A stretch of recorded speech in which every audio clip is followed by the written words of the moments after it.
jusqu'à 9h. Good Morning Business.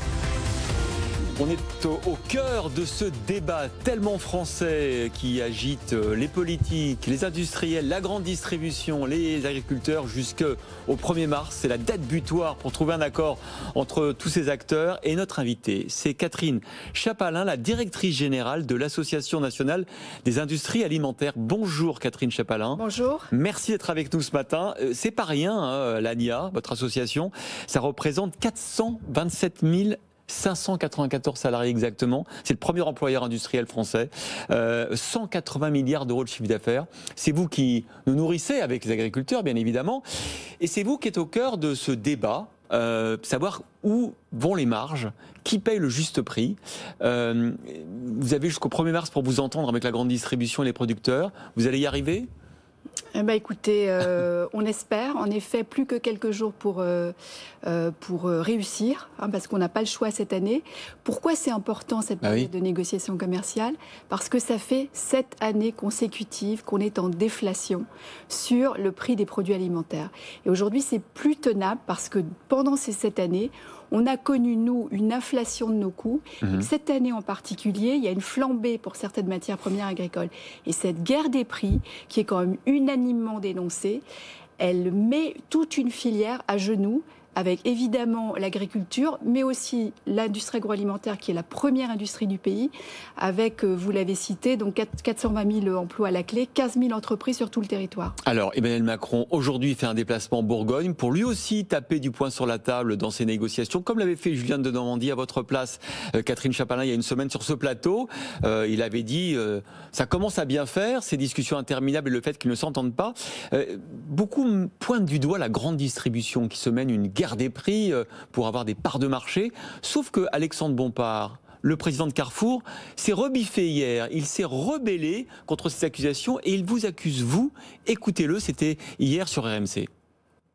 La question centrale, qui n'est aujourd'hui pas résolue, du partage de la marge, la question centrale, c'est que quand je parle aux coopératives laitières, aux agriculteurs eux-mêmes, ils me disent « mais j'ai à peu près le même prix qu'il y a 3 ans avant vos augmentations ». Donc je ne mets pas en cause les industriels. Un peu quand même. Un peu quand même, vous avez raison. Moi, je serais très très heureux qu'on puisse arriver à démontrer que les augmentations que nous avons consenties reviennent bien dans la poche des agriculteurs. Ça n'a pas été le cas jusqu'alors. Faisons-le. Alors, est-ce que ces augmentations, elles vont dans votre poche et celle des industriels de l'agroalimentaire, Catherine Chapalin ? Non.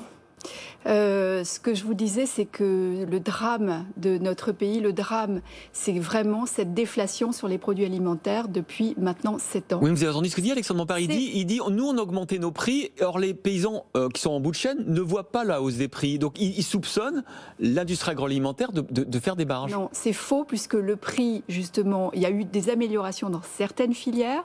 On l'a vu d'ailleurs l'an dernier sur la filière laitière. C'est vrai. Maintenant, c'est vrai que les tensions cette année sont extrêmement fortes, mais il ne faut pas renverser les choses. Le rapport de force, il y a 4 distributeurs d'un côté, il y a 15 000 entreprises de l'autre.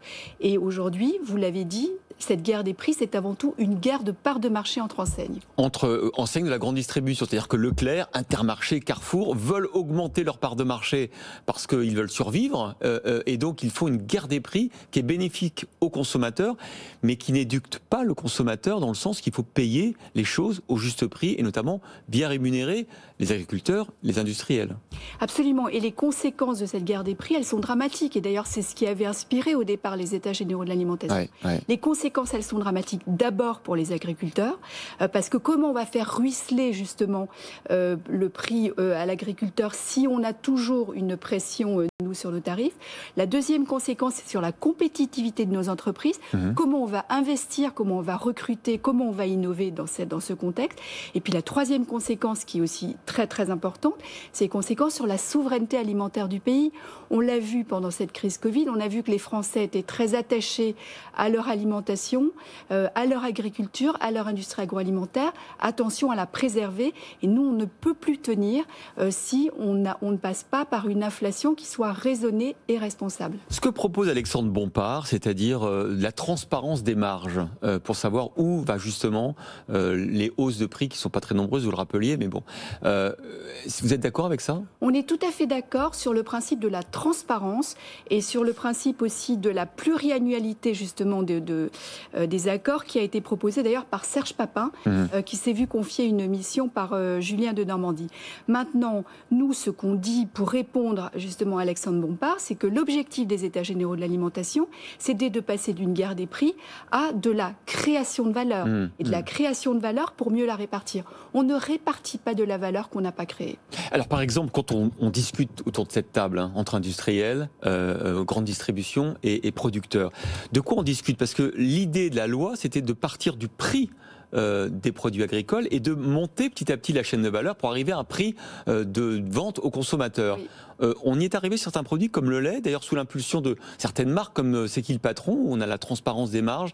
Est-ce qu'on pourrait appliquer ce modèle vertueux, vous l'avez dit, du lait sur d'autres secteurs? Oui, d'ailleurs l'idée, de la philosophie des États généraux de l'alimentation et de la loi Egalim, c'était cette fameuse marche en avant du prix. Et on n'y arrive pas? Et on n'y arrive pas parce qu'aujourd'hui, en fait, le tarif de l'industriel, qui reflète justement à la fois le prix d'achat de ces matières premières agricoles et ces autres coûts, aujourd'hui, se bloque dans les discussions avec la grande distribution qui impose systématiquement des déflations sans justement discuter du tarif. Et donc nous souhaitons que cette marche en avant du prix aille jusqu'au bout, jusqu'au distributeur et que le distributeur intègre et tienne compte du tarif du fournisseur. Est-ce que c'est pas aussi un peu la faute du consommateur qui recherche les prix les plus bas sans se soucier parfois de la manière dont ces produits sont fabriqués, d'où ils viennent?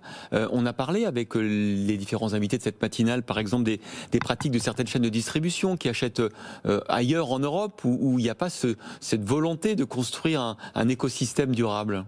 Moi, je crois que les consommateurs, et on l'a vu clairement justement pendant la crise, sont attachés à des filières agricoles et agroalimentaires en France. Vous avez la grande progression du local. Je pense que les gens sont... évidemment, ils font attention. C'est une crise économique majeure, donc les gens font attention. Mais en même temps, je pense que l'alimentation a un juste prix et qu'on ne peut plus continuer avec 7 années consécutives de déflation. Le patron de C'est qui le patron, justement, on le recevait il y a une dizaine de jours, il proposait de donner son modèle en open source, si je puis dire, à tous les industriels de l'agroalimentaire pour reconstruire cette échelle de prix. Ça vous semble être une bonne idée? Oui, pourquoi pas.